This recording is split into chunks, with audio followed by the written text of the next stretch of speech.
وضربت عليهم المسكنة ذلك بأنهم كانوا يكفرون بآيات الله ويقتلون الأنبياء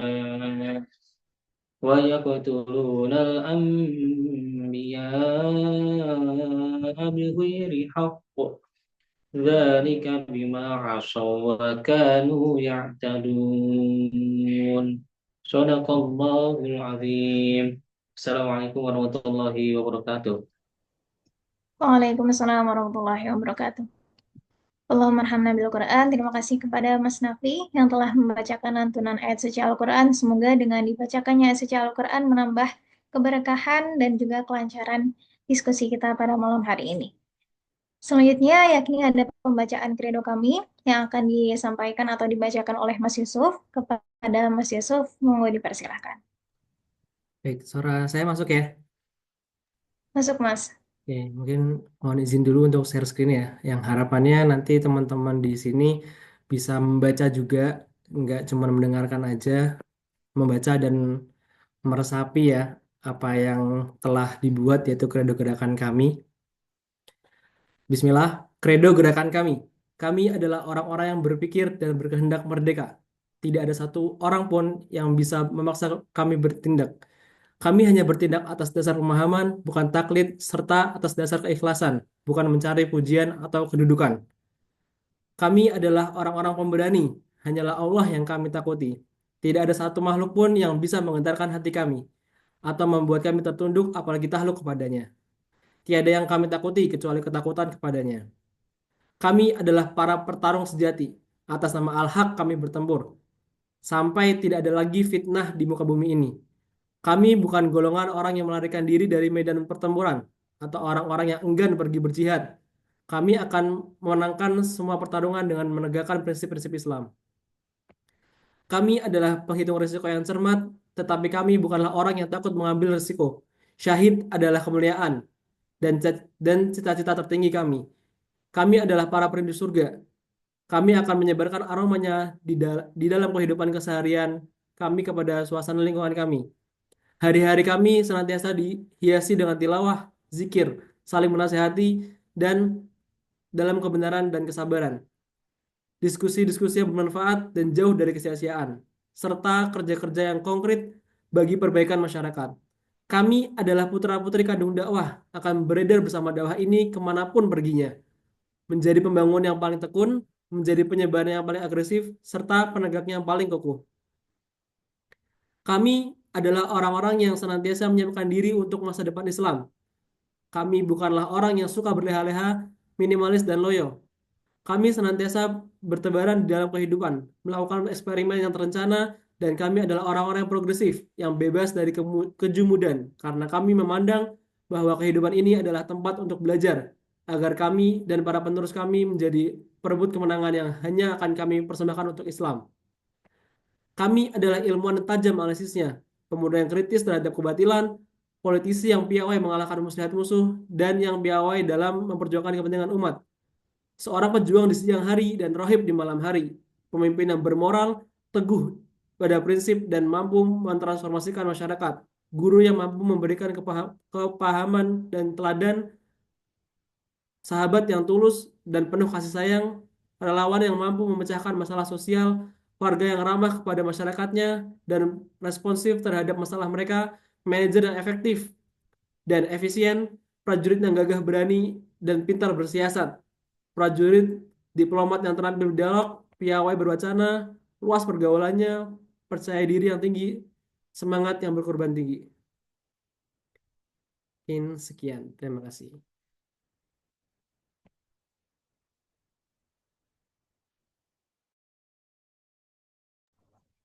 Oke, Alhamdulillah. Terima kasih kepada Mas Yusuf yang telah membacakan kredo kami ya. Semoga dengan dibacakannya kredo kami ini menambah semangat dan giroh kita ya teman-teman semua, Mas Mbak sekalian, karena mengingatkan kembali atas landasan gerakan kita dan juga apa yang seharusnya kita perjuangkan, apa yang seharusnya kita lakukan bersama di sini. Semoga kredo selalu menjadi pegangan dan penyemangat kita untuk terus bergerak, berdakwah, dan berjuang dalam kebaikan. Oke, sebelumnya Eh, Alhamdulillah pada kesempatan malam hari ini ya, kita tentunya nanti akan berdiskusi banyak terkait dengan materi ataupun topik yang sangat relevan ya.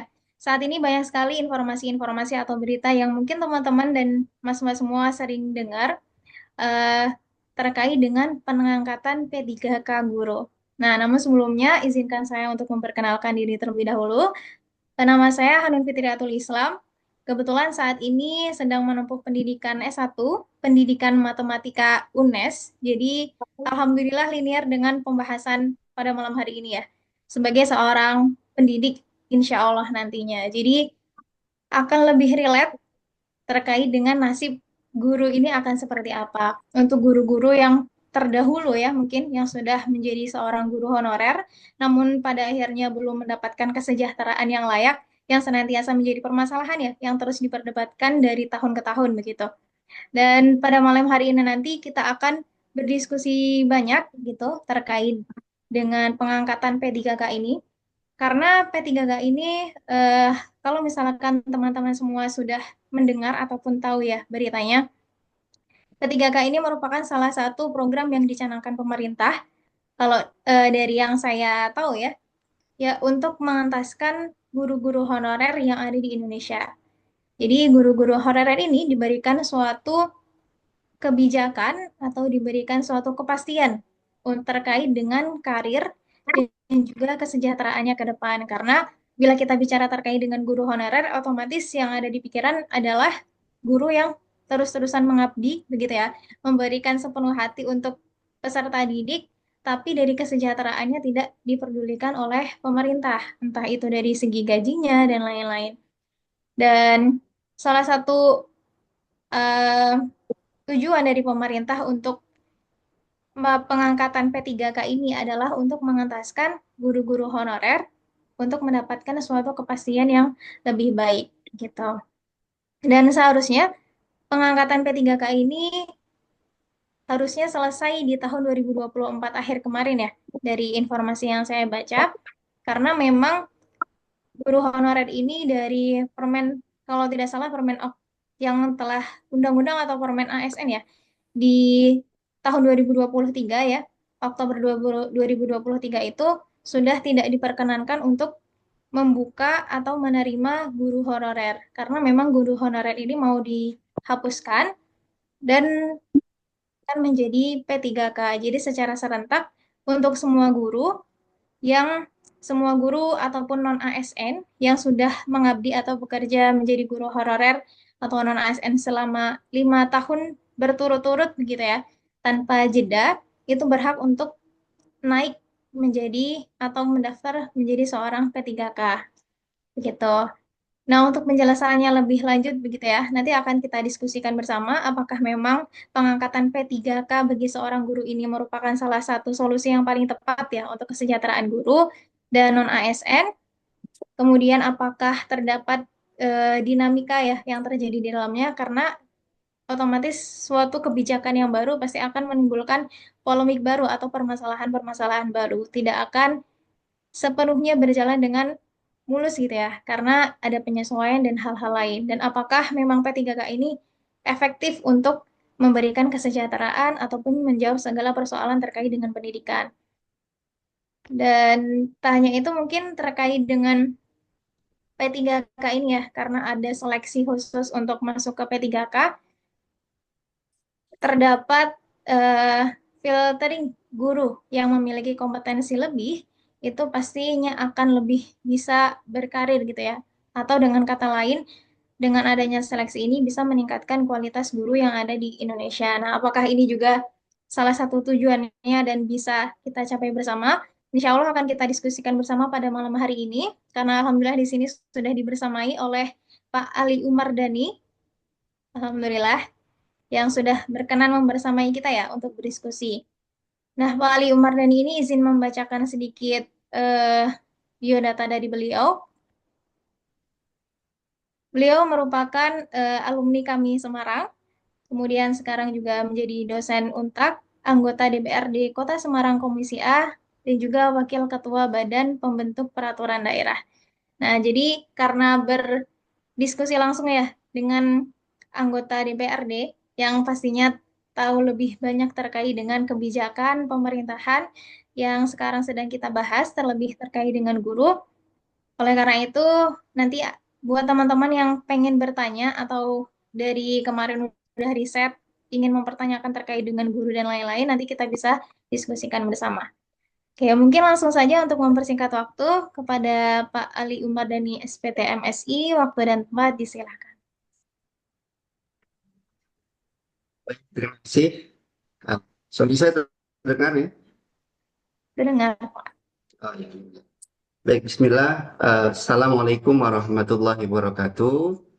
Salam Waalaikumsalam. sejahtera untuk kita semuanya. Selamat malam. Eh, Yang kami hormati ini adalah Mas Arsad nih, selaku ketua kami Semarang dan juga seluruh pengurus yang lain. Ada Mas Yusuf ya. Jadi kemarin pernah ketemu nih. Dan juga moderator, berbahagia dan seluruh peserta yang hadir. Pada kesempatan malam hari ini, pertama-tama kita panjatkan puji syukur kehadirat Allah Subhanahu wa Ta'ala atas segala limpahan nikmat yang Allah berikan kepada kita semua pada malam hari ini.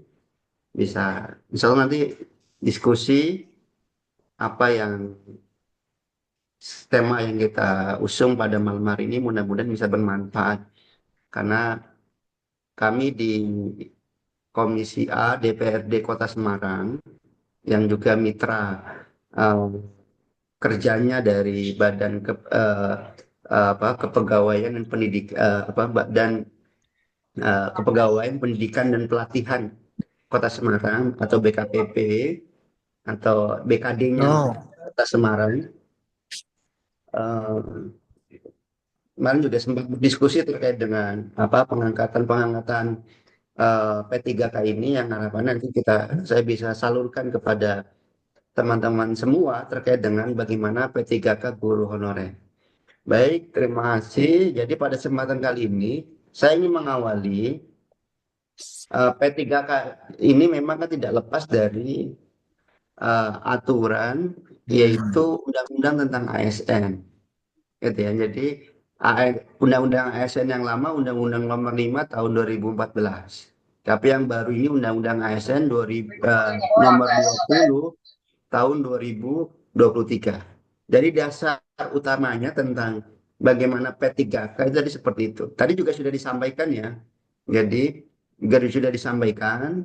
Nanti uh, slide saya nanti menyusul saja karena isinya tidak banyak. Nanti saya ingin mengawali apa dalam diskusi ini tentang bagaimana materi tentang kenapa ada P3K tadi sudah disampaikan. Jadi tadi dasar Undang-Undang ASN ya yang sekarang nomor 20 tahun 2023 yang dulu sebelumnya Undang ASN nomor 5 tahun 2014. Jadi tadi sudah disampaikan oleh moderator bahwa P3 ini adalah uh, pegawai pemerintah dengan perjanjian kerja. Gitu. Pegawai pemerintah dengan perjanjian kerja. Jadi sekarang ini menjadi salah satu bagian dari profesi ASN. Selain kita mengenal ada yang namanya PNS, gitu ya. Ada yang mengenal PNS. Nanti coba yang kita ini kan sebetulnya bedanya antara P3K guru dengan guru honorer itu apa? Gitu kan kita sering mengenal itu. Jadi antara P3K guru dengan guru honorer itu apa nanti kalau ada yang lebih nanti saya ada yang kurang mungkin bisa ditambah terkait dengan P3K ini. Jadi sebetulnya penerimaan calon P3K guru ini kan dilakukan oleh instansi pemerintah berdasarkan penilaian objektif. Jadi itu Badan Kepegawaian Nasional, Kemenpan RB pusat gitu ya. Jadi penilaian ini ada berbagai kompetensi uji kualifikasi kebutuhan instansi juga dan persyaratan lain. Nah, yang menarik yang ramai kan kemarin terakhir di Kota Semarang banyak eh, P3K yang lolos ternyata penempatannya itu banyak yang tidak sesuai dengan kompetensinya. Itu yang ramai kemarin, yang terakhir. Makanya di Komisi A kemarin BKPP-nya, Badan Kepegawaian Pelatihannya dipanggil. Jadi kaitan tentang apa? Tentang penempatan yang salah. Ini di luar diskusi tema kita ya. Karena kita bicara bagaimana dari guru honorer ke P3K guru, kira-kira apa isu-isu yang menarik yang muncul, termasuk juga kira-kira apa perbedaannya. Jadi teman-teman semua, jadi kalau kita kembali tadi ke undang-undang SN, Undang-Undang 20 tahun 2023 itu tadi ada hal perbedaan utama. Jadi jadi mungkin uh, saya bisa share ya, nggak bisa ya, nggak bisa. Bisa ya. Nah ini saya buat catatan saja ini. Jadi saya buat catatan kaitannya tentang ini. Terlihat ya. Jadi sebelum nanti PowerPoint-nya nanti saya sampaikan. Jadi ada beberapa perbedaan utama sebenarnya dengan Undang-Undang ASN tadi antara P3K guru dengan guru honorer. Jadi yang memang terletak pada status kepegawaian dan tunjangan yang diterima. Jadi ada contoh misalnya status kepegawaiannya antara P3K guru dengan guru honorer itu kita perlu pahami nanti kan yang harapannya sebetulnya kita bicara ini apakah dengan adanya P3K guru yang sebelumnya itu guru honorer yang dia sudah menjadi P3K itu apakah memang ketika berubah status itu berdampak pada bagaimana pendidikan, kualitas pendidikan yang ada di misalnya Kota Semarang. Apakah ada atau tidak? Kira-kira gitu. Jadi, nah kita perlu memahaminya kira-kira pertama status kepegawaian. Kalau P3K guru misalnya pegawai pemerintah ini kan yang dengan P3K ini diangkat berdasarkan kontrak kerja dari pemerintah. Itu di undang-undang tadi, Undang-Undang ASN 20 tahun 2023. Jadi, ya yang mengangkat dari pemerintah pusat. Tapi berbeda dengan guru honorer, guru honorer ini bukan ASN, ya bekerjanya ini berdasarkan keputusan dari kepala sekolah biasanya. Jadi makanya kan gampang. Jadi dulu itu kalau misalnya belum ada aturan di Undang-Undang ASN yang terbaru, tidak boleh merekrut status guru honorer itu. Jadi mengangkat guru honorer itu gampang. Jadi misalnya kepala daerah, kepala sekolah atau pemerintah daerah gitu. Jadi mengangkat status tenaga honor itu misalnya ini kebutuhannya karena memang ada beberapa hal kebutuhan guru itu kan di sebagian sekolah itu memang kurang ya. Jadi, dengan adanya di sini, dengan adanya guru honor itu bisa kepala sekolah, pemerintah daerah, kepala daerah bisa mengangkat langsung. Berbeda dengan P3K. P3K ini pemerintah pusat. Nah, itu status kepegawaiannya lalu dalam konteks pengangkatan dan kontraknya. Jadi kontraknya kan P3K ini memiliki jangka waktu tertentu tetapi dapat diperpanjang. Nah, kalau guru honorer ini tidak ada jaminan perpanjangan kontrak secara formal. Makanya ketika ada orang menjadi guru honorer itu, ya, menjadi guru honorer, dia itu tentang masa depannya itu seperti apa, makanya masih belum ada kepastian. Nah, dengan adanya P3K ini harapannya kontrak kerja yang memiliki jangka waktunya ada jangka waktu tertentu, tetapi nanti dapat diperpanjang. Nah, ini beberapa keuntungannya. Nah, termasuk gaji dan tunjangan. Nah, P3K ada tunjangannya nanti. Nah, kalau guru honorer, jadi gajinya ini ditentukan sekolah. Kadang-kadang ada gajinya 200.000 gitu. Kemarin cerita ada guru itu dia itu lebih senang dulu itu menjadi guru guru honorer di Kota Semarang ketimbang misalnya daerah mana Jepara tuh. Gajinya hanya 200 atau 400.000 per bulan. Guru honorer itu. Jadi akhirnya dia pindah ke Semarang biarpun ini karena sesuai dengan mengikuti misalnya kebijakan UMK-nya misalnya. Nah, ini jadi agak ada perbedaan. Ada berbeda-beda antara satu daerah dengan yang lain. Jadi intinya guru honorer itu gajinya ditentukan oleh sekolah atau kepala daerah. biasanya lebih rendah dari P3K dan umumnya biasanya tidak mendapatkan tunjangan, gitu ya. Termasuk jaminan sosial, perlindungan hukum juga sama, termasuk P3K kan memiliki ada hak perlindungan hukum sebagai bagian dari ASN. Ya termasuk hak cuti, perlindungan kerja dan sebagainya. Tapi guru honorer ini seringkali rentan ini.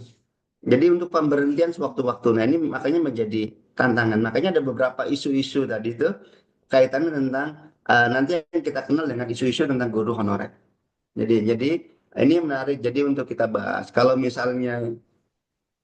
kita lihat ini ya. Jadi materi yang ini sebenarnya materi apa dari ini teman-teman. Saya terlihat ya. Terlihat, Pak. Lihat ya. Yes. Nah ini kan misalnya kemarin contohnya. Kebutuhannya di Kota Semarang, gitu ya. Jumlah formasi yang dibukanya 331. Jumlah pelamarnya 14.876. Lolos administrasi SKD ini ya. Ini total seluruhnya ya, antara guru dengan pelamar yang lainnya. Jadi ada yang lolos SKD SKB 681.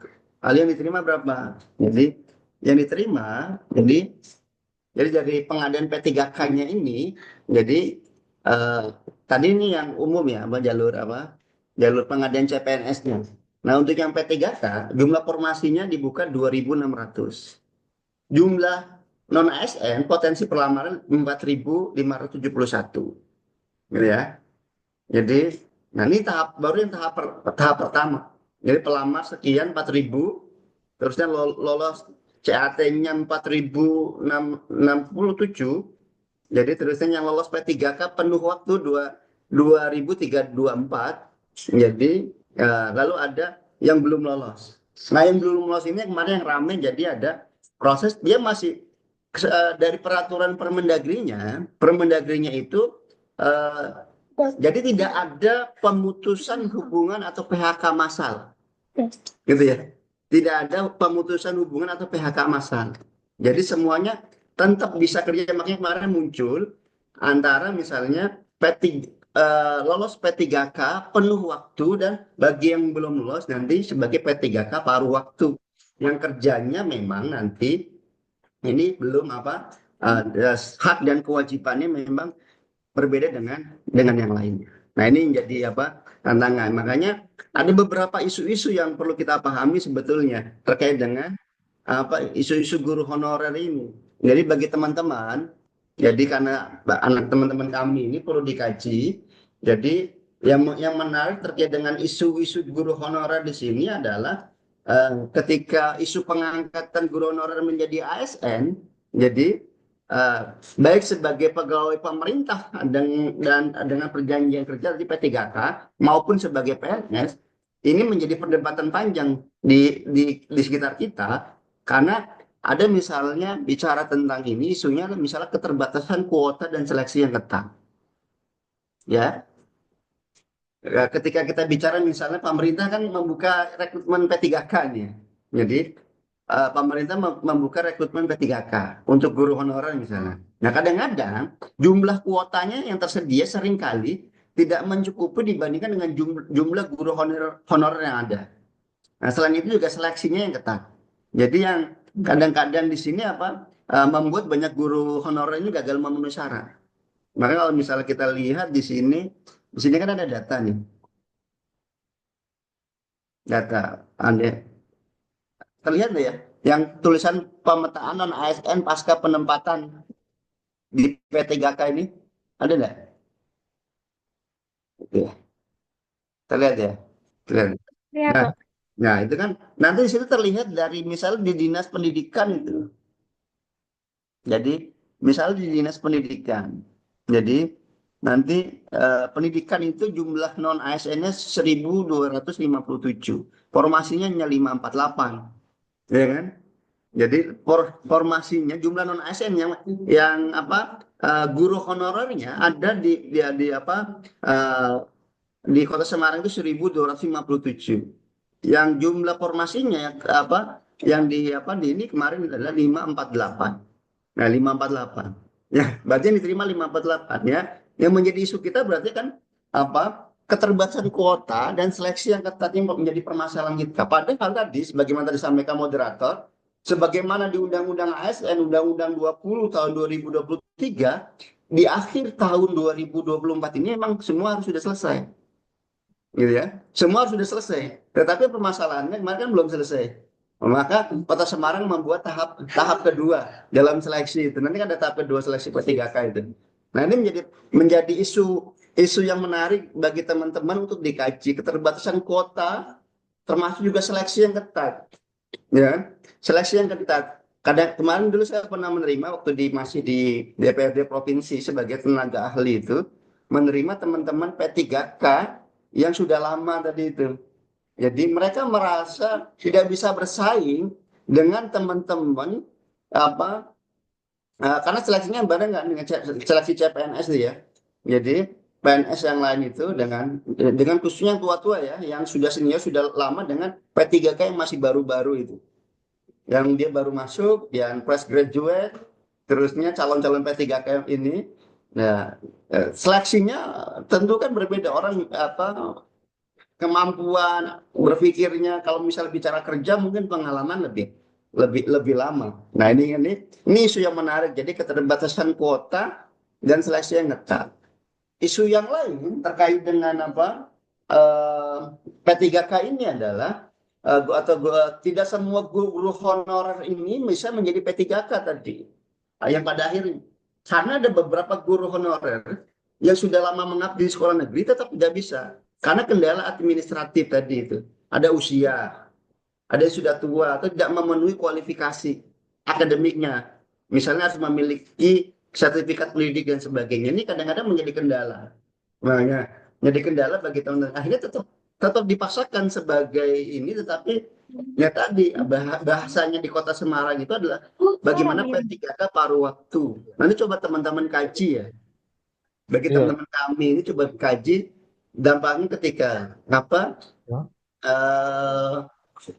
P3K paruh waktu ini apakah berpengaruh signifikan terhadap bagaimana pola mengajar pendidik ini di sekolah misalnya. Ya, jadi kan bisa menjadi judul penelitian bagaimana ketika nanti kan ketika sudah berjalan kan, ketika yang tidak diterima tadi itu, jadi tidak diterima menjadi P3K yang memang dipaksa karena memang pemerintah dalam Permendagrinya, peraturan Menteri Dalam Negeri tidak ada PHK massal sesuai dengan Undang-Undang ASN yang memang harus di akhir tahun 2024 ini clear semua tentang pengangkatan P3K sembuh itu.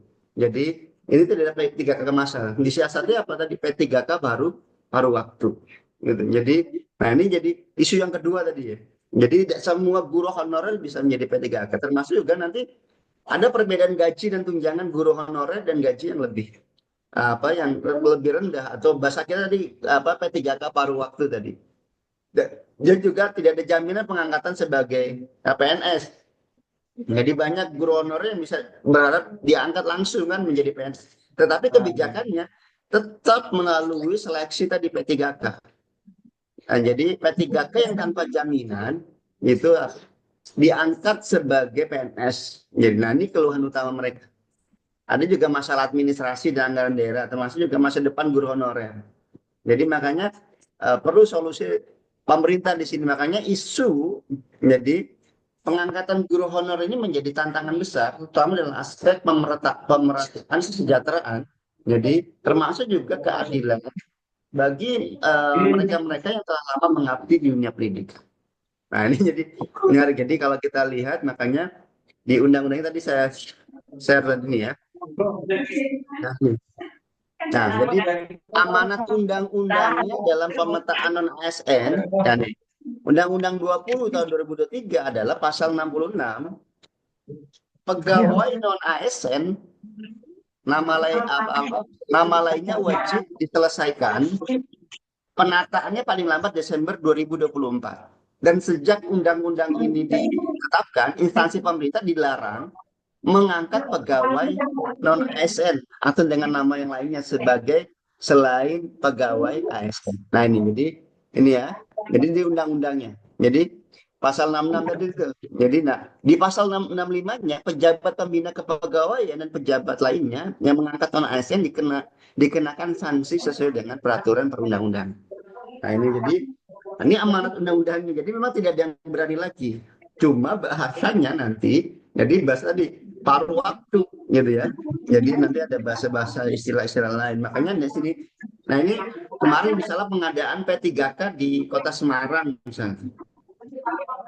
Formasinya 2.654, jumlah non ASN-nya, gitu ya. P3K-nya non ASN ada 4.571. Coba bayangkan.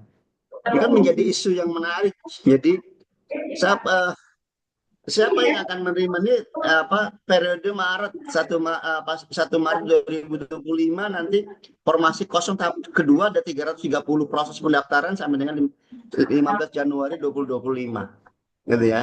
Nah jadi pasca penetapan P3 pertama ini kemarin ada yang menjadi isu di situ adalah ada non ASN yang lolos seleksi P3K penuh waktu akan ditempatkan sesuai dengan formasi OPD yang dilamar. Karena kemarin yang ramai di Kota Semarang lamarnya di A misalnya, tapi instansi dia berangkat awal tidak di apa yang dituju, dia di posisinya di B misalnya. Terusnya non ASN yang belum lolos P3K penuh waktu, jadi masih ada 1.000 yang baru-baru 1.730 akan diangkat menjadi P3K paruh waktu. Ya, diangkat menjadi P3K paruh waktu. Makanya rancangan peraturan pemerintah tentang P3K paruh waktu ini usulan informasi mengikuti nama orang dan kualifikasi pendidikan. Jadi tidak ada PHK massal intinya. Tetapi nanti yang bahasa dengan judul tema ini yang menarik itu. Apakah apakah berpengaruh terhadap pendidikan di sekitar kita atau tidak? Nanti ada P3K guru yang penuh waktu tadi dengan status kepegawaian, tunjangan dan sebagainya dijamin. Satu sisi ada P3K yang paruh waktu. Nah ini jadi paruh waktu ini yang dia secara ini bahasa kita tadi adalah masih bahasanya adalah guru honorer gitu ya. Masih ada guru honorer. Makanya perlu dikaji teman-teman ini. Jadi dampaknya nanti seperti apa? Apakah berdampak terhadap proses belajar mengajar yang di sekitar kita? Karena kan belum berjalan, tetapi yang pasti yang namanya manusia ya, ada yang gajinya misalnya sesuai dengan ASN, ada yang dibawa dengan ASN, tentu kan ya sama. Misal dalam konteks kadang-kadang yang saya dalam konteks mengajar, proses belajar mengajarnya hampir sama dengan teman-teman yang misalnya bahasa kita nanti ke depan adalah P3K paruh waktu. Nah, terus ada perlu dilakukan redistribusi non ASN antar OPD berbasis anggaran. Nah ini kalau bicara tentang lintas OPD ya. Dan juga non ASN sampai dengan diangkat menjadi P3K, gajinya dengan mekanisme penyedia jasa lainnya. Ada peraturan wali kota Kota Semarang di sini tentang pedoman pengelolaan penggunaan penyedia jasa lainnya perorangan. Jadi tetap sudah diatur. Nah ini jadi yang menarik di sini. Tadi yang saya sampaikan. Jadi khusus untuk dinas pendidikan misalnya yang kaitannya tentang ini tidak hanya guru saja ya, jadi di dinas pendidikan. Jadi jumlah non ASN-nya ada 1.257, formasinya 500. Yang lolos internal 200, yang dari eksternal ada 2. Yang tidak lolos ada 1.019. Ya. Jadi keterangannya di sini ada keterangan, jadi keterangan tentang dia dinasnya berasal dari mana kayaknya. Dinas Pengendalian Penduduk Luar Bencana dan Kecamatan Genuk. Ini ada yang eksternal dari luar itu, yang 2 itu. Jadi yang 2 itu dari luar dinas pendidikan. Jadi yang di luar tidak hanya guru ya, gitu ya. Tidak guru ya. Nanti ini secara umum sih datanya adalah data-data kaitannya tentang data-data dinas terkait, gitu ya. Dinas terkait kaitannya tentang jumlah formasi kemarin di Kota Semarang PNS, jumlah non ASN-nya kemarin ada 4.000, jumlah formasinya baru 2.600, gitu ya. yang lolos dari 4.000 itu, yang dari internalnya, jadi ada 1.881, yang dari eksternal dari luar, non itu apa, ASN tadi itu, maksudnya di luar apa, tadi apa, di luar mendaftar di luar yang P3K itu ada 353. Satpol PP itu PNS ya, maksudnya tergolongnya ini ya. Berapa P3K itu ya. Jadi jadi pemetaannya non pasca penetapan ini. Gitu ya. Jadi Oh ya, Nana di Bakti itu kenapa bisa punya uang terus buat nyalon ya? ada bakti kenapa? Padahal kan dia sama ASN ya, walaupun misal jabatannya tinggi ya di ininya ya di Damkar, cuma bisa masuk itu maksudnya buat nyalon wali kota tuh gede banget loh padahal. Kenapa dia berani ya nge-branding diri? Oh, nah, masalah nyalon wali kota gampang. Banyak. Kalau misal punya jaringan linknya itu mudah sekali itu. Jadi antum kalau sudah jadi politisi nyari uang itu gampang. Gini, jadi misalnya mau nyalon wali kota, potensi itu mudah. Jadi intinya bisa di ini. Kalau bicara ASN atau non ASN itu hanya lurah sekalipun, mana ada kepala desa kan di Temanggung itu jadi menjadi kepala apa, menjadi bupati Temanggung bupati atau wakil bupati Temanggung gitu. Jadi urusan ini apa, uang itu, makanya dalam konteks ini makanya teman-teman kami ya yang penting apa, kontribusi bagi apa, bagi ini apa, yes, bahasa Jokowinya kerja kerja kerja kerja itu ya. Jadi kaitannya bagaimana beberapa hal eh, tentang P3K. Kalau bicara ini sudah ngerti ya Pak, kaitannya tentang isu menteri terbaru, menteri pendidikan, berkaitan dengan apa? Ada berkaitan dengan apa? eh, Berkaitan dengan apa? Guru, kebijakan ini kan ada beberapa hal teman, jadi tentang meningkatkan kesejahteraan guru itu pasti. Jadi ini menjadi isu apa, dari menteri terbaru sekarang ini, terutama guru honorer gitu. Termasuk juga meningkatkan kualitas guru dengan mengadakan pelatihan sebagai teknis-teknis yang lainnya, termasuk memperbolehkan guru ASN dan dia mengajar di sekolah swasta. Ini menjadi kebijakan-kebijakan baru. Itu di luar apa diskusi kita pada malam hari ini. Monggo kalau ada yang didiskusikan terkait dengan apa, diskusi kita pada kesempatan kali ini. Jadi sebetulnya yang menarik ini nanti antara adanya apa, P3K penuh waktu dengan P3K paruh waktu itu. Jadi yang harapannya makanya di sini, kalau bagaimana kita bicara kupas tuntas pengangkatan P3K guru ini, jadi yang pasti tidak ada PHK massal terkait dengan guru honorer yang kemarin sudah ada, sudah diangkat menjadi guru, ada SK tentang guru honorer itu. Masalahnya nanti ketika dia tidak lolos P3K, nah statusnya guru honorer ketika mengajar menjadi guru, bahasanya nanti guru paruh waktu itu. Nah ini seperti apa, menjadi tantangan bagi kita semua. Makanya yang harapannya nanti bagaimana di sini harapan kontribusi positif dan juga bagi kita ini, yang harapan bisa merumuskan solusi-solusi dan rekomendasi yang konstruktif khususnya bagi dunia pendidikan, bagi teman-teman kami. Gitu ya, bagi teman kami bagaimana solusi-solusi kita ini bagi yang harapannya tidak berpengaruh terhadap kualitas pendidikan yang ada di Indonesia, khususnya pendidikan yang ada di Kota Semarang. Kira-kira itu. Jadi kalau kita bicara apa, bagaimana mau mengupas tuntas tentang mengangkatan P3K di apa terkait dengan guru ini. Jadi seperti itu. Monggo Mbak sahabat tadi, Mbak moderator, kalau ada yang mau didiskusikan. Kalau bertanya nanti saya jawab kira-kira. Kalau kadang-kadang ada beberapa poin yang apa, ya apa, ketika kemarin diskusi dengan mitra komisi kami di komisi A itu, memang mungkin ada yang belum saya sampaikan di sini. Gitu. Monggo silakan kalau ada yang mau didiskusikan. Oke, baik. Sebenarnya terima kasih Pak Ali Mardani atas paparan dan juga penjelasannya ya.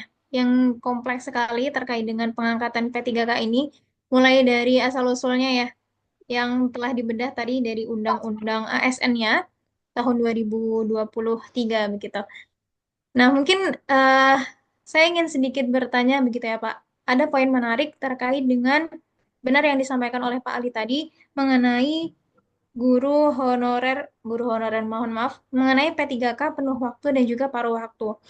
Nah, ketika memang P3K ini pada akhirnya ada dua kategori antara penuh waktu dan paruh waktu, otomatis kan yang paruh waktu berarti yang belum memenuhi syarat, belum lolos, pada akhirnya namanya saja itu ya Pak yang diganti. Atau istilahnya penyebutannya aja yang diganti dari guru honorer menjadi paruh waktu. Padahal secara tunjangan atau secara gaji dan kesejahteraan itu ya tidak mengalami perbedaan gitu Pak. Atau ada perbedaan antara guru honorer yang sebelumnya dengan paruh waktu ini Pak. Dan mungkin izin sedikit bertanya juga ya terkait dengan anggaran mungkin Pak yang menarik.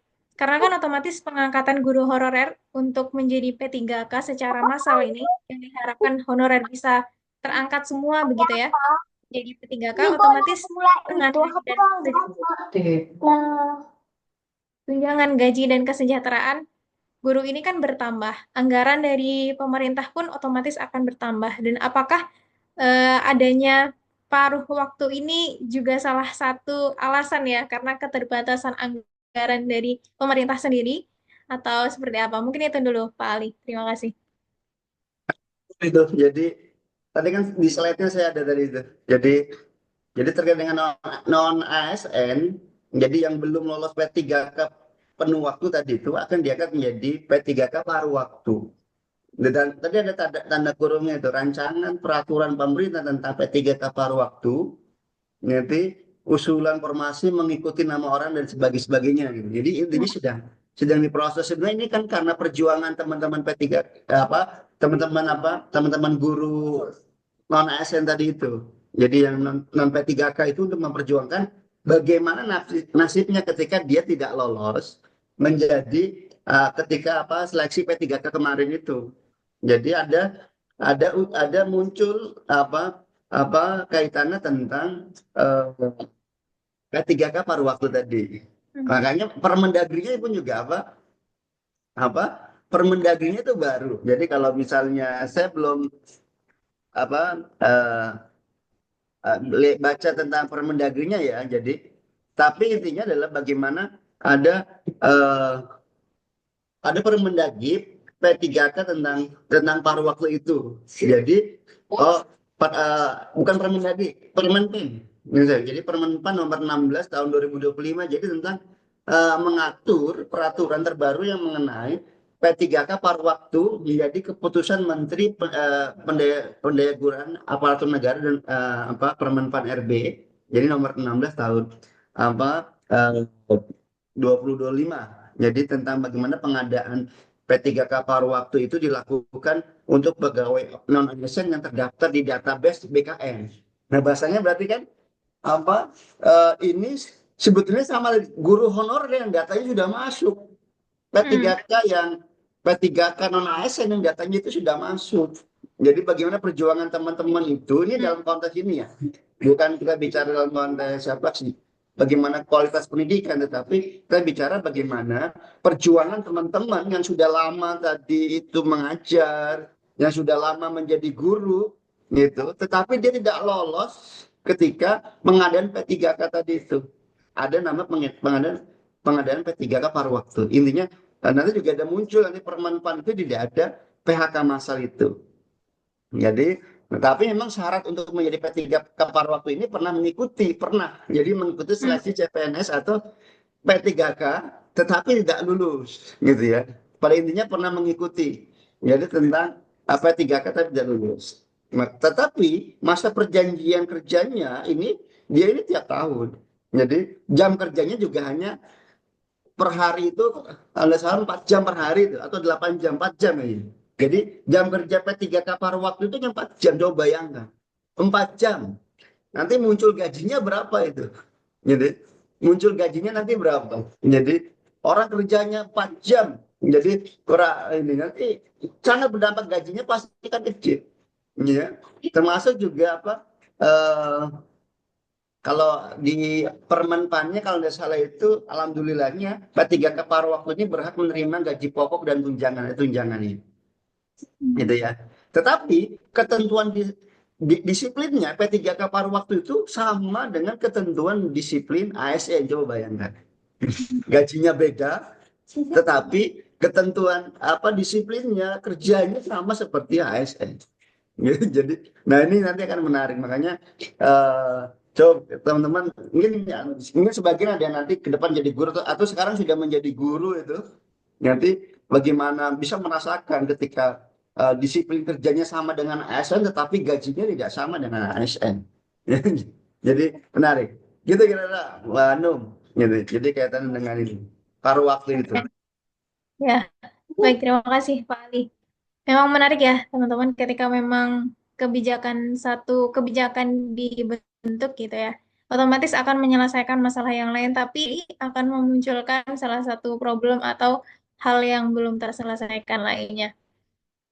Nah, mungkin teman-teman yang ada di forum ini ada sesuatu yang ingin ditanyakan atau didiskusikan, boleh sekali langsung open mic-nya, kemudian disampaikan pertanyaannya.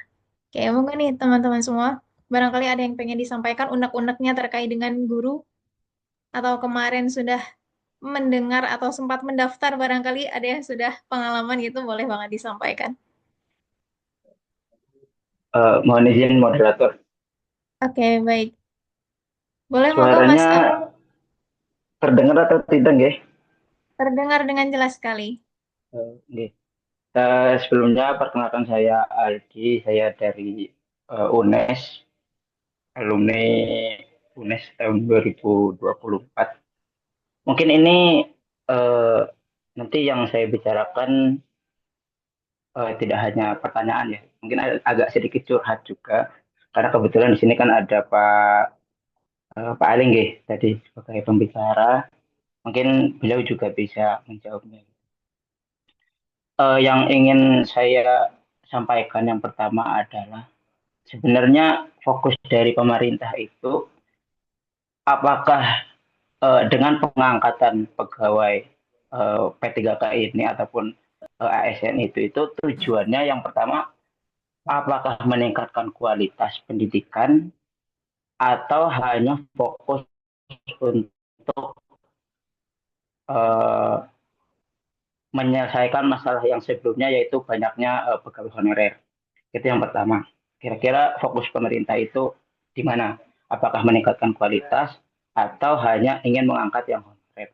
Karena mungkin ya sebenarnya juga ada hubungannya ya. Jadi dengan mensejahterakan pegawai, mungkin nanti kualitas pendidikan akan lebih baik. Mungkin bisa mungkin arahnya ke situ. Itu yang pertama. Terus yang kedua, apabila memang ingin meningkatkan kualitas pendidikan, kenapa proses rekrutmen itu kemarin yang terakhir yang saya uh, update, mungkin ini juga masih sekedar isu atau mungkin nanti teman-teman di sini ada yang tahu aturannya secara jelas. Jadi untuk mendaftar P3K guru yang memiliki status honorer minimal 2 tahun itu sudah bisa mendaftar. Sedangkan kita tahu sendiri bahwasanya honorer-honorer yang sebelumnya diangkat itu memang dia sudah mengajar dari lama. Nah, kenapa di peraturan yang baru itu tiba-tiba guru yang memiliki status honorer hanya 2 tahun itu sudah bisa mendaftar. Dan itu statusnya, kalau boleh izin menyampaikan, dia menjadi prioritas di atas orang yang memiliki sertifikat pendidik yang jelas-jelas sudah mengikuti program pemerintah melalui program PPG gitu. Entah itu PPG guru tertentu ataupun PPG peraja. Nah, itu untuk yang kedua. Mungkin itu dulu sih, Mbak, kalau dari saya. Jadi yang pertama itu yang ingin difokuskan apakah kualitas pendidikannya atau hanya sekedar mengangkat. Nah, kalau memang jawabannya ingin meningkatkan kualitas pendidikan, kira-kira kiranya kenapa gitu ada peraturan itu yang baru. Mungkin teman-teman ataupun Bapak pembicara bisa membantu saya dalam menemukan jawaban ini. Terima kasih. Oke, baik, terima kasih Mas Aldi atas pertanyaannya. Mungkin kepada Pak Ali, monggo bisa langsung dijawab. Tetap ini ya, pemerintah itu kan sebagaimana di Undang-Undang Pelayanan Publik, Undang-Undang 25 tahun 2009 itu, tetap jadi bagaimana bahwa pemerintah ini juga mengutamakan, jadi kaitannya tentang bagaimana meningkatkan kualitas pelayanan publik, khususnya dalam sektor bidang pendidikan dengan adanya pengangkatan P3K. Gitu. Jadi dengan adanya pengangkatan P3K itu, jadi bagaimana harapannya ini kualitas pelayanan pelayanan publiknya di bidang pendidikan ini meningkat. Makanya kan tadi ada gaji dan sebagainya, termasuk juga yang pertama misalnya mengatasi kekurangan tadi tenaga guru dan ASN di sektor strategis khususnya di bidang pendidikan tadi. Jadi banyak misalnya daerah yang misalnya mengalami kekurangan guru, gitu ya, terutama mungkin di wilayah-wilayah terpencil. Nah, dengan adanya pengangkatan P3K guru ini sebetulnya tujuan utamanya memastikan pemerataan tenaga pendidik itu di seluruh Indonesia, gitu ya, di seluruh Indonesia, termasuk di Semarang. Jangan kan di seluruh daerah terpencil, di Semarang saja kadang-kadang juga belum merata tenaga pendidiknya jadi itu yang pertama. Jadi kenapa ada tadi pengangkatan P3K itu atau ASN. Nah, termasuk juga meningkatkan kesejahteraan guru dan tenaga honorer. Jadi tadi di awal saya sudah menyebutkan sebelumnya itu kan banyak guru yang menerima gaji itu sangat rendah. Jadi sekarang mungkin kalau kita kalau kita kalau kita tahu itu jangankan dulu ya, sekarang saja masih di daerah itu gaji guru itu per bulan itu 400.000, 300.000 itu masih ada, gitu ya. Nah, harapan dengan adanya pengangkatan guru honorer ini menjadi P3K atau ASN gitu, jadi harapannya kesejahteraan mereka meningkat. Jadi, nah mereka mendapatkan gaji yang layak, jadi serta tunjangan yang setara dengan PNS. Harapannya seperti itu, gitu ya. Jadi harapan seperti itu. Kalau misalnya kita sekarang ya nerima gaji per bulan 400 itu pasti tidak mau itu. Makanya kan sekarang yang ramai tadi hari ini eh, dosen PNS itu demo terkait dengan tukinnya belum keluar tunjangan kinerja itu. Tunjangan kinerja, bayangkan dosen PNS saja yang gajinya misalnya sudah standar itu masih minta ditunaikan haknya terkait dengan tunjangan kinerja dosen itu. Apalagi misalnya guru-guru yang gajinya tadi hanya 400.000. Mana ada yang cerita saya gaji guru itu 400.000 di luar kota Semarang gitu. Nah, ini meningkatkan kesejahteraan. Selain itu juga harapannya dengan adanya pengangkatan P3K ini, jadi menjaga stabilitas ini, profesionalisme di dalam dunia pendidikan. Jadi ada status ASN tadi kan, ASN guru memiliki kepastian kerja yang lebih baik lah kira-kira gitu. Nah, guru yang dianggap sebagai P3K misalnya, jadi nanti kan harus memenuhi tadi yang disampaikan Mas Aldi tadi, harus memenuhi standar kompetensi yang telah ditetapkan pemerintah.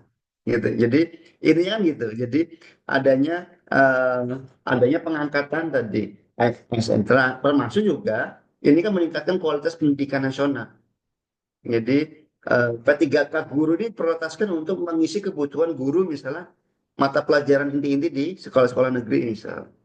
Termasuk juga pemerataan dan penguatan ASN di daerah. Harapan dengan ada pengangkatan. Nah, secara keseluruhan saya ingin menyampaikan tujuan utama dari adanya P3K guru tadi itu pengangkatan P3K guru itu ASN atau apapun namanya tadi saya sampaikan.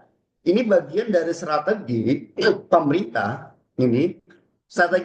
untuk meningkatkan kesejahteraan guru, ya, kesejahteraan guru atau kesejahteraan tenaga pendidik, termasuk juga mengatasi kekurangan tenaga guru. Jadi tadi yang daerah terpencil, ya, di daerah pinggiran yang gurunya itu kurang, itu bisa diatasi. Dan juga termasuk memperbaiki sistem manajemen ASN atau P3K agar lebih profesional dan berbasis kinerja. Nah, kaitan dengan tadi status guru honorer 2 tahun prioritas karena memang itu ada aturannya dari Permenpan RB nomor 28 kalau salah itu. Jadi dari Permenpan RB nomor 28 tahun 2021, jadi guru honorer yang sudah mengabdi minimal 2 tahun di sekolah negeri memiliki peluang lebih besar untuk diangkat menjadi P3K. Gitu. Memang aturannya ada. Jadi dia sudah 2 tahun, tetapi yang menjadi masalah ada yang lebih lama lagi, ada yang lebih dari 2 tahun, 10 tahun, 15 tahun dan sebagainya. Tapi aturannya memang memperbolehkan dari Permenpan RB, Peraturan Menteri Pendayagunaan Aparatur Negara dan itu ya nomor 28 tahun 2021 memang memperbolehkan. Jadi yang sudah 2 tahun dan juga memiliki prioritas. Nah, mereka yang masuk dalam kategori prioritas, terutama ada syaratnya lagi. Terutama mereka ini sudah memiliki sertifikat pendidik, seharusnya gitu. Tadi jangan sampai tadi mengalahkan. Jadi dia yang sudah lebih dari 2 tahun, jadi harapannya dikategorikan lagi. Jadi sudah memiliki sertifikat pendidik, gitu ya, serdik ya, atau terdaftar dari dari data pokok pendidikan atau data Dapodik. Gitu ya. Jadi bahasa kita sudah nomor urut, kalau saya dosen berarti NIDN misalnya gitu ya. Jadi gitu. Jadi intinya gitu. Jadi kenapa yang 2 tahun itu? Jadi prioritas betul. Jadi karena memang aturannya ada yang dibuat oleh pemerintah. Tapi kan tetap memiliki serdik, datanya sebagai guru itu sudah terdaftar di Dinas Pendidikan, data pokok pendidikan dan sebagainya. Nah, makanya ada beberapa afirmasi yang perlu kita catat di sini ya. Afirmasi nilai tambahan dalam seleksi. Jadi, guru honorer seharusnya yang telah lama mengabdi mendapat nilai afirmasi tambahan dalam seleksi. Gitu. Saya masa kerja 3 tahun ke atas mendapatkan nilai tambahan dalam tes kompetensi. Guru honorer misalnya di atas 35 tahun tetap bisa mengikuti seleksi tanpa batasan usia maksimal seperti PNS misalnya. Ada beberapa afirmasi yang sudah dilakukan sebetulnya. Akan tetapi memang tadi yang menjadi masalah ketika seleksinya. Tadi seleksi. Jadi pengalaman di lapangan itu seleksi ketika tesnya pasti kalah. Jadi ketika ada tes misalnya tes dasar TKD ya, tes dasar misalnya. Jadi itu ketika dengan yang kadang misalnya baru 2 tahun lulus gitu ya, baru 2 tahun lulus karena dia langsung mengajar tadi jadi guru honorer, kemampuan otaknya nyusewu, mohon maaf. Jadi kadang-kadang masih fresh, masih berpikir, dia belum mikir bagaimana karena belum berkeluarga, bagaimana istrinya, bagaimana anaknya, yang ini biaya sekolah dan sebagainya. Jadi mereka masih berpikir fresh. Jadi dan tanda kutip ya masih berpikirnya fresh dan masih ya dan tanda kutip pintar lah gitu. Nah, itu sebenarnya ada afirmasi nilai tambahan dalam seleksi. Tapi menjadi masalah tadi. Jadi di lapangan itu teman-teman itu kalah bersaing memang dengan guru-guru yang baru lulus kuliah dan dia mendaftar dan juga dia sudah 2 tahun mengajar sebagai honorer. Termasuk juga status guru honorer yang tidak lulus seleksi P3K memang ya tadi kan sebagaimana aturan tetap bisa mengikuti seleksi ulang. Jadi ada juga insentif honor tambahan bagi guru honorer yang belum lulus tadi kan sedang diusahakan. Ini gitu. Jadi tidak ada pengangkatan otomatis. Jadi intinya gitu. Jadi kenapa tadi yang disampaikan Mas Aldi itu kok bisa rata-rata mungkin yang muda-muda lulus gitu, padahal dia belum memiliki seharusnya kalau belum memiliki serdik gitu, jadi itu nilainya agak berat, tetapi ada beberapa hal yang memang ada nilai tambahan yang dia memiliki nilai plusnya kira-kira gitu. Jadi memang afirmasi nilai di Permenpan RB nomor 21 tahun 2020 tahun berapa tadi tahun 2021 gitu ya. Permenpan RB 28 tahun 2021 itu sudah diantisipasi terkait dengan afirmasi nilai tadi. Kira-kira gitu. Ini yang saya ketahui ya, kaitannya dengan bagaimana yang isu-isu terkait dengan tadi status guru honorer 2 tahun kok bisa jadi prioritas malah menjadi P3K kira-kira gitu. Oke, baik. Terima kasih Pak Ali atas jawabannya. Mungkin dari Mas Aldi ada feedback atau tanggapan lagi? Oke, sebelumnya terima kasih banyak Pak Ali atas penjelasannya, terutama pada bagian-bagian peraturan yang berlaku gitu, Pak. Karena memang sependek pengetahuan saya sebelumnya, jadi ada isu-isu bahwasanya kan sekolah-sekolah negeri itu tidak bisa menerima guru honorer gitu. Sekolah-sekolah negeri hanya menerima ASN itu tadi antara P3K kalau nggak PNS gitu di tahun-tahun sebelumnya. Tetapi semakin ke sini isu-isu itu kembali berubah, di mana justru malah honorer yang tadinya tidak boleh masuk itu malah tiba-tiba yang minimal 2 tahun itu bisa ikut mendaftar gitu. Karena dia juga sudah masuk ke data Dapodik selama 2 tahun lah. Berarti peraturan-peraturan sebelumnya itu mungkin ini ya Pak ya, mungkin karena saya tadinya kurang mengamati betul, kurang mencerna betul gitu. Mungkin isu-isu yang tadi beredar di masyarakat sebenarnya itu tidak ada gitu, ataupun bagaimana kiranya gitu. Yang bahwasanya sekolah negeri itu tidak bisa menerima guru honorer, tapi sedangkan sekarang tiba-tiba guru honorer yang hanya 2 tahun itu bisa gitu. Mungkin ya itu kekurangan saya sih, Pak. Terima kasih. Terima kasih Mbak Mata. Baik, betul. Jadi ini, tapi kalau kita lihat di undang-undang tentang ASN ya, itu kan muncul kenapa guru banyak yang tidak berani menerima guru honorer lagi itu. Jadi kan setelah muncul adanya undang-undang tentang ASN. Undang-Undang 20 tahun 2023 itu tentang aparatur sipil negara. Jadi tadi saya sampaikan kan pasal 66 tadi, pegawai non ASN atau nama lain wajib diselesaikan penatannya paling lambat Desember 2024. Jadi kan nanti kan menjadi beban. Jadi eh, mulai tahun 2023 sebetulnya undang-undang ini diselesaikan itu, jadi tidak ada lagi itu benar-benar di cut off itu. Jadi terkait dengan bagaimana rekrutmen tenaga honorer ini khususnya untuk guru. Nah, dan jadi benar-benar yang sebelum masih kadang-kadang masih ada yang berani untuk ini untuk rekrutmen khususnya memang karena memang butuh menjadi untuk apa tenaga pendidik di sekolah tersebut. Karena memang misalnya dari sekian kebutuhannya 6 guru di sekolah tersebut misalnya ya. Nah ternyata hanya ada guru 2 misalnya gitu ya. Itu butuh ada guru misalnya. Bagaimana caranya kalau mengangkat dengan mekanisme secara PNS kan nggak bisa, harus nunggu seleksi dan formasi jabatan dan sebagainya, pengajuan apakah setuju atau tidak. Sementara nggak mungkin bagaimana kualitas pelayanan publik khususnya kaitan dengan pendidikan belajar mengajar itu terhenti, nggak mungkin terhenti. Nah pemerintah akhirnya itu memang benar-benar itu direkrut. Tetapi setelah munculnya undang-undang tentang ASN, undang-undang 20 tahun 2023 itu mulai di-cut up semua, itu mulai isu-isu itu mulai ramai.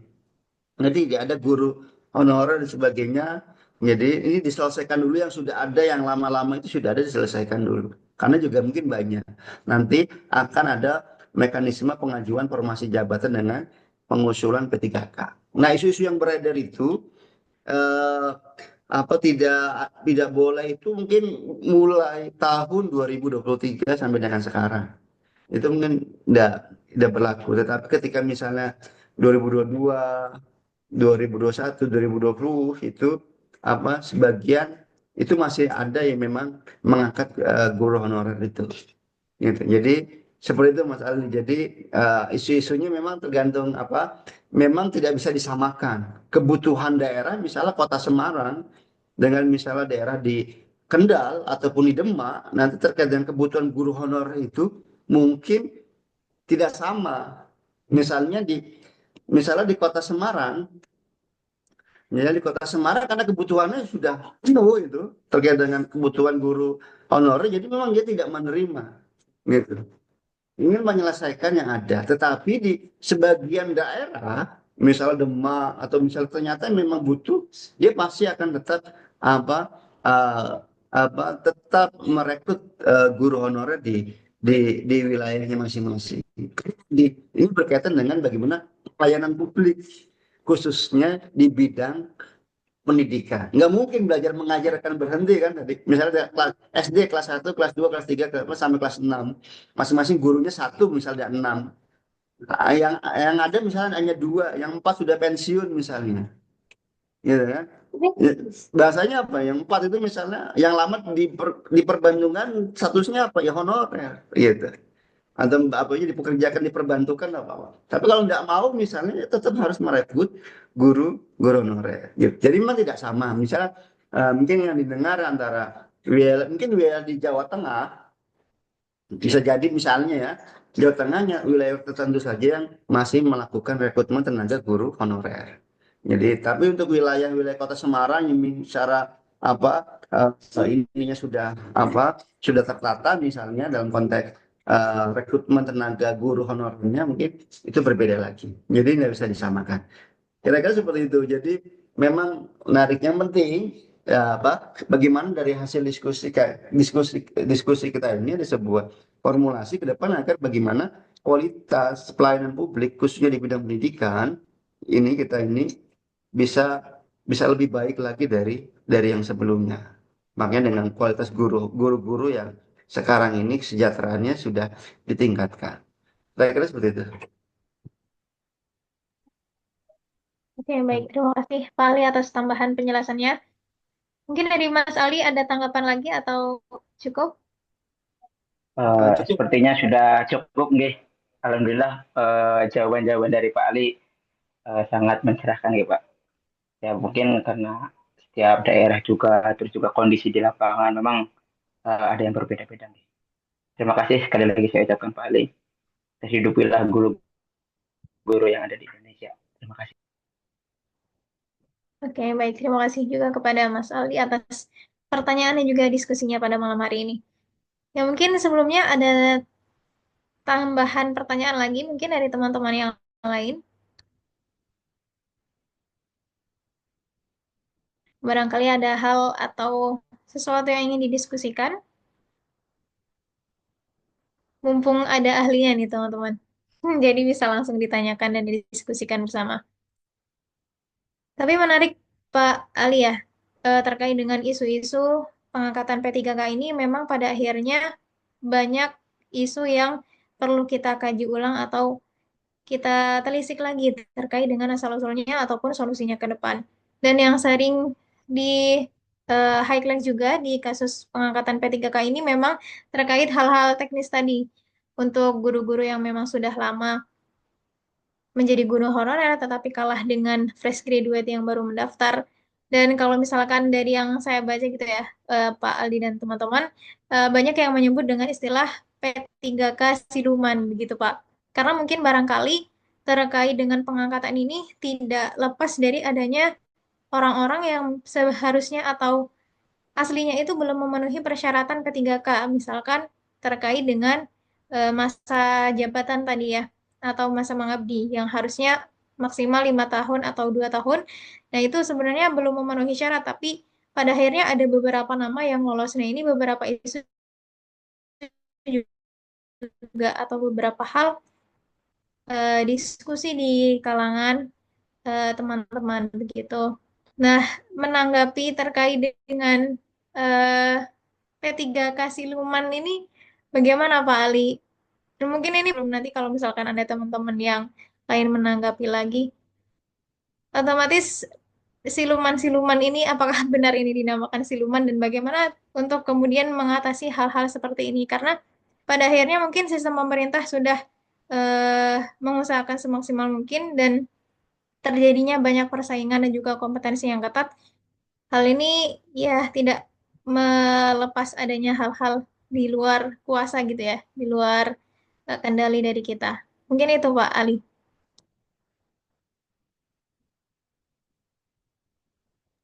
Ya istilah apa?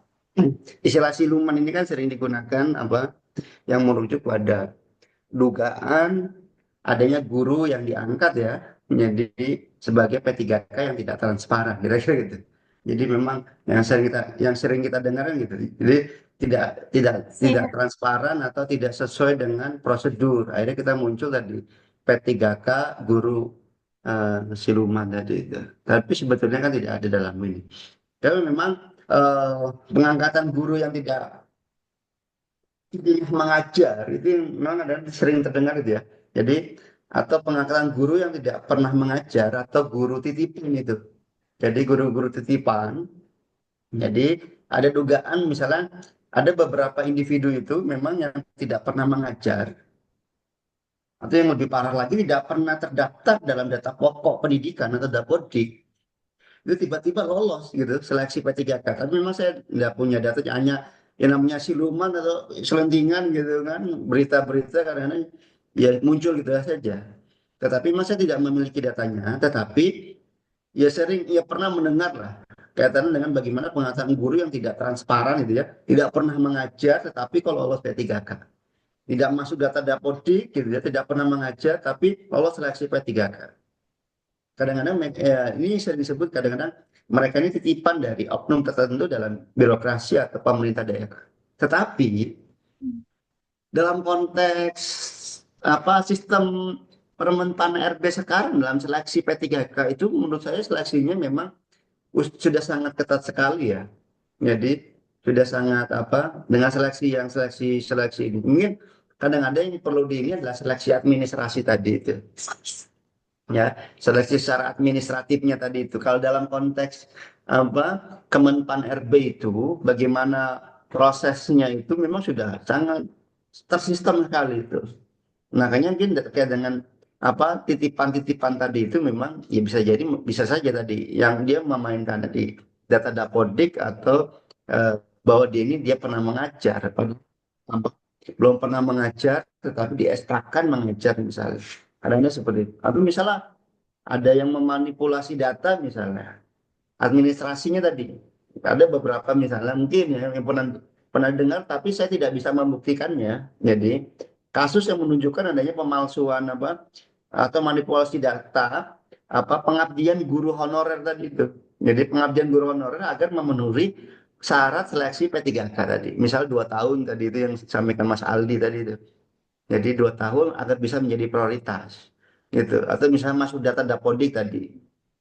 Contohnya misalnya ada guru baru ya, guru guru baru, dia misal lulus tahun 2024 ya, lulus tahun 2024, terus ada guru baru, tapi dibuat seolah-olah sudah mengabdi bertahun-tahun gitu. Atau misalnya ini sebenarnya gampang ini ya, kadang-kadang gampang nih. Jadi kalau itu gampang dilihat, misal lulus 2024 baru jadi guru, tetapi di data Dapodiknya seolah-olah sudah mengajar puluhan tahun. Itu gampang terlihat sebenarnya.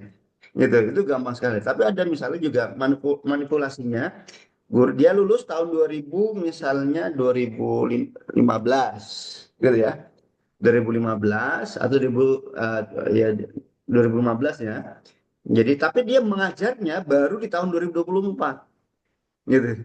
Tapi dibuat seolah-olah nah itu Hmm. kan agak bisa di ini ya apa dimanipulasi. Nah ini kadang-kadang yang tadi disebut dengan P3K siluman yang kadang-kadang muncul selentingan di. Tapi memang jujur kami belum bisa membuktikan apakah memang itu benar-benar ada atau tidak. Yang kami pahami bahwa proses sistem di Kemenpan RB itu dalam seleksi CPNS itu memang sudah benar-benar ketat bagaimana eh, seleksinya. Ya memang mungkin ada tadi bisa masukkan dalam konteks kecurangan manipulasi data tadi, atau misalnya juga ada kecurangan dalam proses ini proses seleksi. Jadi ya, dalam proses seleksi misalnya, tapi ini jarang sekali. Kalau kalau sekarang ini jarang. Bocoran soal ujian itu, jadi untuk membantu pihak tertentu untuk lolos itu, tapi ini jarang. Jadi atau misalnya ada pengaruh pejabat daerah dalam menentukan misalnya siapa yang diterima meskipun seleksi P3K-nya harus berbasis kompetensi tadi. Itu mulai jarang. Nah, termasuk itu ada juga misalnya yang tidak transparan ini menggeser hak hak guru honorer misalnya. Karena tadi yang ditanyakan, jadi sudah mengabdi belasan tahun, gitu. Kadang-kadang kalah bersaing, gitu ya. Kalah bersaing dengan guru yang baru mengajar. Tadinya. Jadi sudah belasan tahun, 15 tahun, 35 tahun, terusnya kalah bersaing dengan guru yang baru mengajar, tetapi memiliki koneksi yang kuat misalnya. Atau misalnya menimbulkan ketidakadilan karena guru honorer yang senior yang berhak diprioritaskan malah tidak lolos seleksi tadi itu, menggeser hak-hak guru honorer yang lama. Kadang-kadang seperti itu. Bicara tadi P3 keseluruhan tadi, atau misalnya yang ramai di Kota Semarang ya, tidak sesuai dengan kebutuhan formasi misalnya. Kasus misalnya guru P3K yang diterima ternyata tidak sesuai dengan kebutuhan formasi di sekolah. Misalnya kekurangannya guru IPA tetapi diterima justru guru mata pelajaran yang lain. Ini yang istilah-istilah tadi P3K guru siluman itu tadi. Jadi ya makanya ya apa eh, kalau di Kota Semarang kan ini kan bukan guru ya kemarin ya. Bukan guru tetapi hampir persis tadi itu. Jadi ada P3K-nya tidak, penempatannya tidak sesuai dengan formasi gitu. Makanya eh, bagaimana upaya pemerintah sebetulnya dengan mengantisipasi di ada P3 Suluman ini dengan sudah bagus, sudah on the track sebetulnya dengan mekanisme CAT itu ya kan, sistem komputer berbasis CAT itu. Jadi yang memang sudah eh, untuk mengurangi intervensi dari pihak luar. Ada juga misalnya validasi data Dapodik misalnya dan sertifikasi guru sebagai syarat utama seleksi data Dapodik. Tapi masalahnya tadi data Dapodiknya yang dimanipulasi bisa jadi. Tapi dalam konteks pemerintah sudah validasi data Dapodik dan sertifikasi ini juga sebagai syarat utama seleksi tadi. Atau misalnya ya pengawasan yang lain dari kementerian terkait ya untuk menghindari praktik nepotisme. Nah, kira-kira gitu ya. Jadi ya mudah-mudahan tidak ada lah di Jawa Tengah atau di Kota Semarang. Amin. Oke, baik. Amin. Terima kasih Pak Ali atas jawabannya.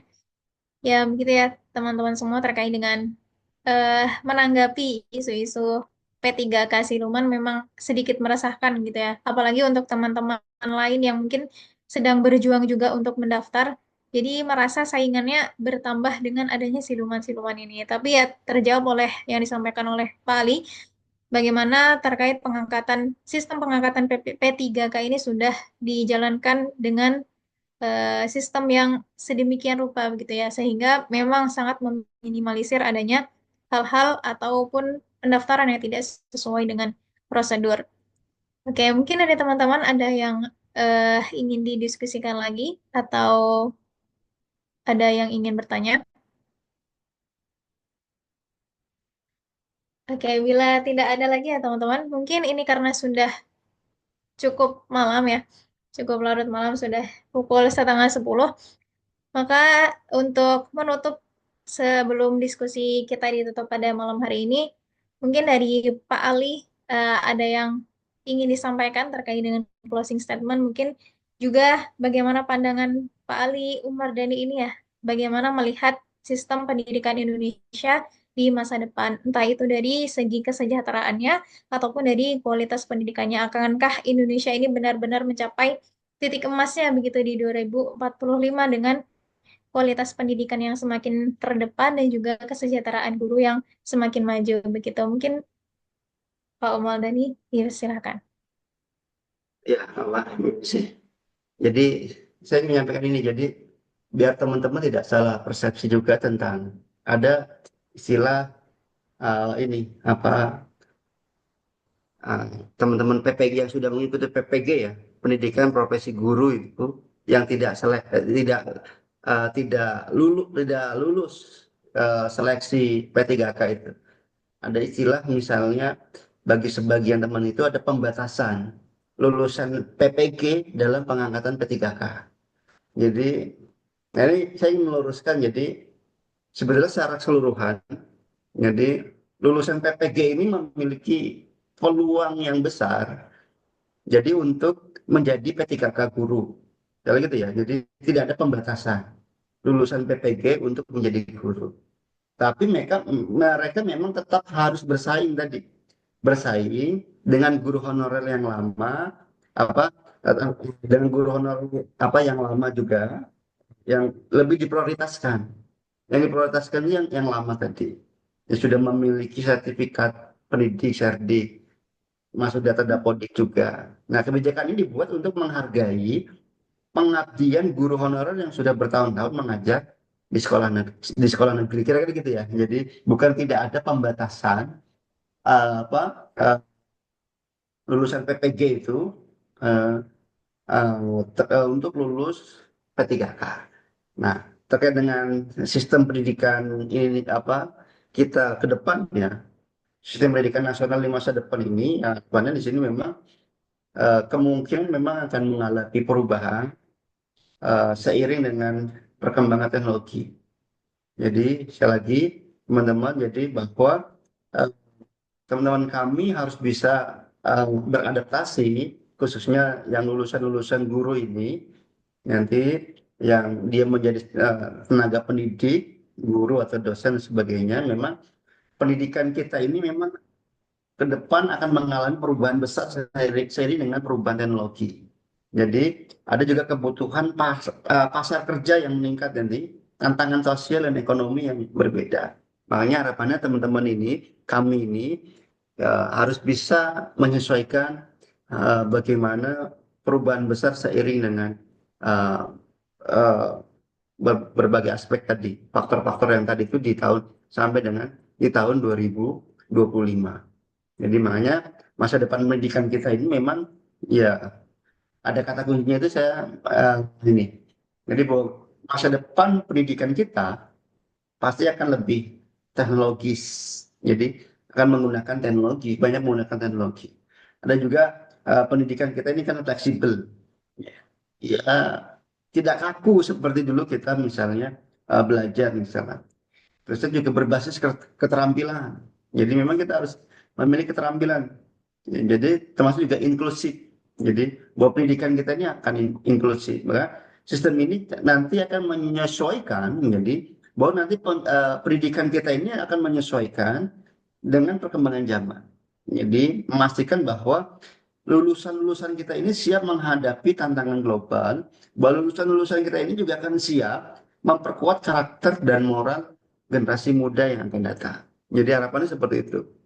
Pak, kita ini makanya eh, ada kemarin saya baca artikel itu ini ya Pak, salah satu tantangan generasi sekarang. Jadi untuk mencari kerja adalah eh, kata kuncinya adalah bukan seberapa dia memiliki hard skill-nya atau memiliki soft skill ini menjadi bagian menurut saya. Ini namanya resilient itu loh. Jadi daya tahan terhadap permasalahan yang ada. Kita ini jadi sebagai anak muda, jadi kalau bicara dalam dunia kerja, kita ini harus memiliki resilient. Seberapa besar daya tahan kita terhadap permasalahan yang ada. Kadang-kadang kan anak-anak sekarang ketika ditempa dengan sebuah permasalahan mundur atau misalnya tidak bisa bertahan.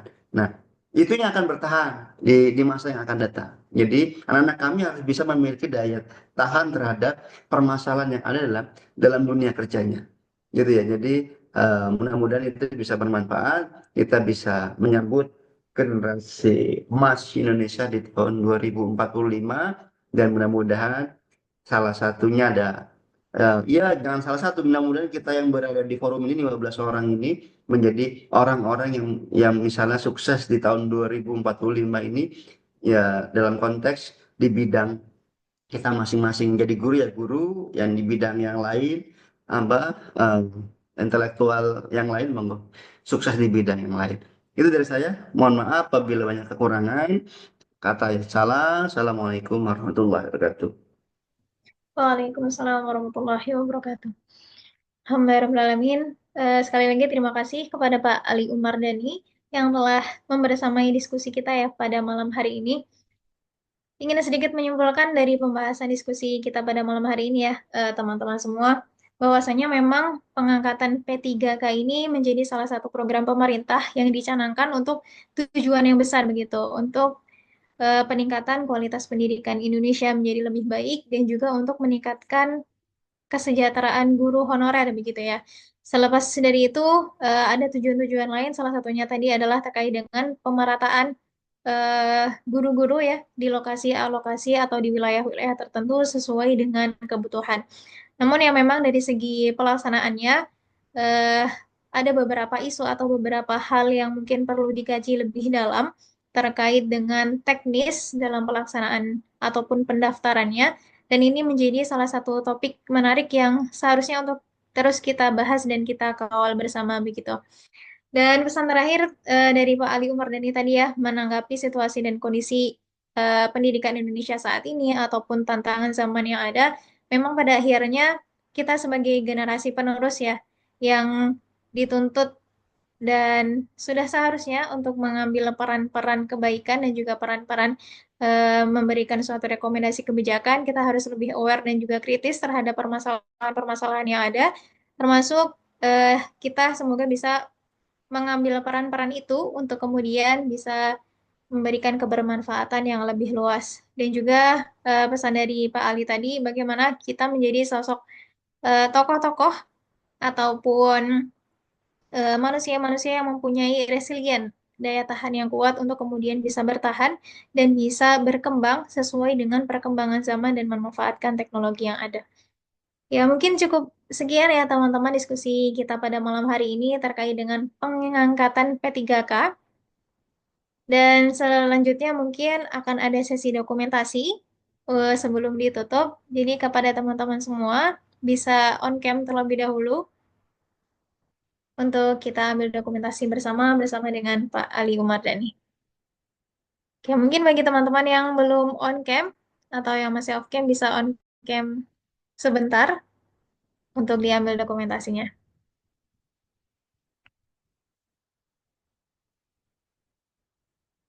Oke,